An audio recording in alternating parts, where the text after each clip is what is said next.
चित्रा जी, आज मैं एक साधारण भारतीय जनता पार्टी का प्रवक्ता, किसकी सरकार थी किसकी सरकार नहीं थी, उससे इतर खड़े होकर बहुत इमोशनली कुछ विषय यहां रखना चाहता हूं। कृपया करके मुझे सुन लीजिएगा, क्योंकि जिन लोगों ने अपने घर बार, अपने परिवार, अपने बच्चों को, अपनी बीवियों को गंवाया है, उन पे क्या गुजरता होगा जब ये तू मैं की डिबेट सुनते होंगे, वो बहुत नागवार है।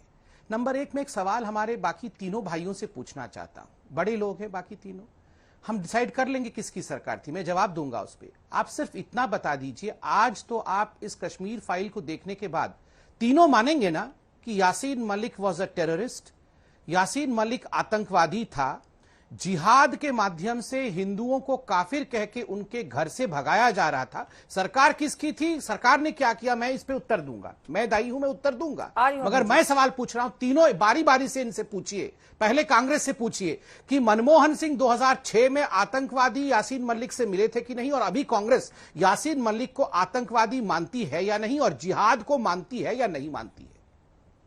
इस सवाल का मैं जवाब ले लूंगी, लेकिन संबित पात्रा जी, एक और सवाल इसी के साथ, जो इनकी सरकार में आप हैं और आप ही से सवाल ज्यादा बनते हैं, इसलिए मैं पूछती हूं।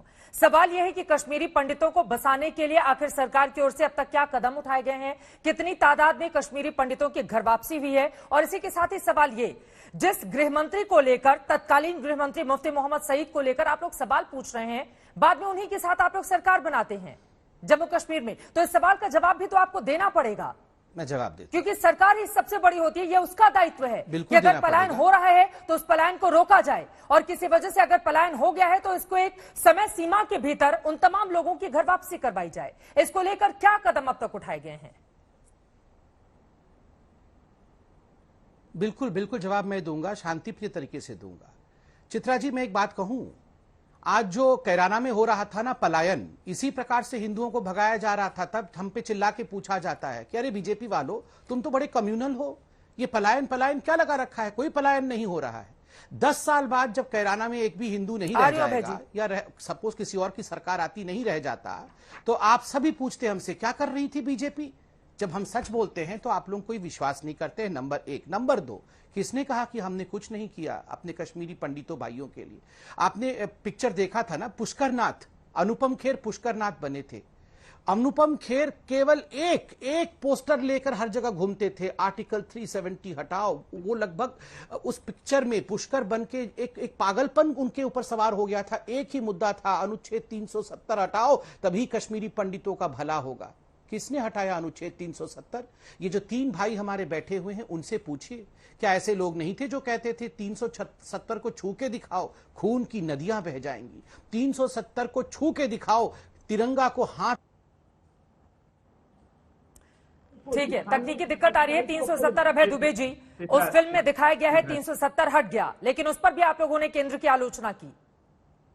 चित्रा त्रिपाठी जी, दो पक्ष हैं 370 के। पहले मैं बता दूं कि आजाद भारत के इतिहास में जिन अलगाववादी नेताओं का ये जिक्र कर रहे हैं, सबसे पहले वैधानिकता दी उनको अटल बिहारी वाजपेयी जी ने 2004 में। उसके बाद भारतीय जनता पार्टी की मोदी सरकार ने उनको माना कि वो स्टेक होल्डर्स हैं। क्या जिन आतंकवादियों का आप नाम ले रहे हो 2001 में केसी पंत की कमेटी से नहीं मिले थे, वो जो अटल बिहारी वाजपेयी ने बनाई थी?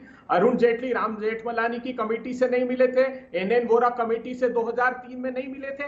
370 की आप बात करते हैं, जब 5 मार्च 1948 को 2 विधान और 2 निशान का जिक्र राजा हरि सिंह ने किया, तब श्यामा प्रसाद मुखर्जी कैबिनेट के मंत्री थे। जब आर्टिकल 370 पंडित वल्लभ भाई पटेल जी के घर 15 और 16 मई 1949 को फाइनलाइज हुआ, जब श्यामा प्रसाद मुखर्जी कैबिनेट मंत्री थे, और जब आर्टिकल 370 आया, उनके हस्ताक्षर के बगैर नहीं आ सकता था कैबिनेट से। उन्होंने कभी भी आर्टिकल 370 को लेकर इस्तीफा नहीं दिया। आपने आर्टिकल 370 हटाया। अभी लोगों ने पूछा कि आपने वादा किया था कि हजारों लोग जमीन खरीद लेंगे। पार्लियामेंट में अभी 2022 में मोदी सरकार जवाब देती है कि एक भी जमीन का टुकड़ा कश्मीर घाटी में किसी ने नहीं खरीदा। जम्मू डिवीजन में 7 छोटे प्लॉट खरीदे गए, और जम्मू के लोग कह रहे हैं कि हमारे अधिकारों पर यह अतिक्रमण मोदी सरकार कर रही है। मोदी सरकार ने 64,000 विस्थापित परिवार अर्थात 5 लाख 4.5 लाख लोग थे। क्या बताया कि 610 लोगों की, पंडितों की प्रॉपर्टी सिर्फ इन्होंने चिन्हित की है।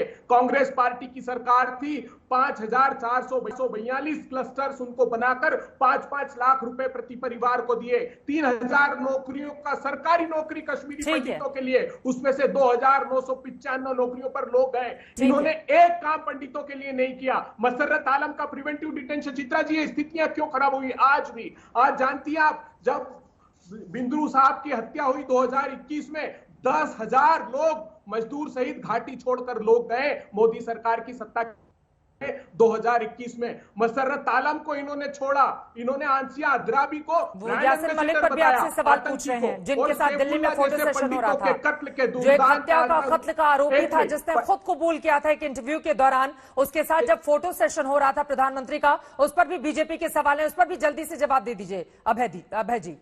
फिर मैं बाकी मेहमानों के पास जाऊंगी। आ रही हूँ सभी जी, आपके बीच में आवाज नहीं आ रही थी, बाकी तो मेहमान है उनसे सवाल होने के बाद में फौरन आपके पास आऊंगी। संबित पात्रा जी को ये फोटो भी दिखाइएगा, अटल बिहारी वाजपेयी जी के साथ वो सारे लोग मिल रहे हैं जिन पर ये आज, जिनको आतंकी बता रहे और मोदी जी आतंकी बताते थे। सैफुल्लाह जैसे दुर्दांत आतंकवादी को टिकट दिया इन्होंने, जानती हैं आप? जो पंडितों के कत्ल का आरोपी था उनको वहां स्थानीय निकाय का चुनाव बीजेपी के टिकट से लड़ा।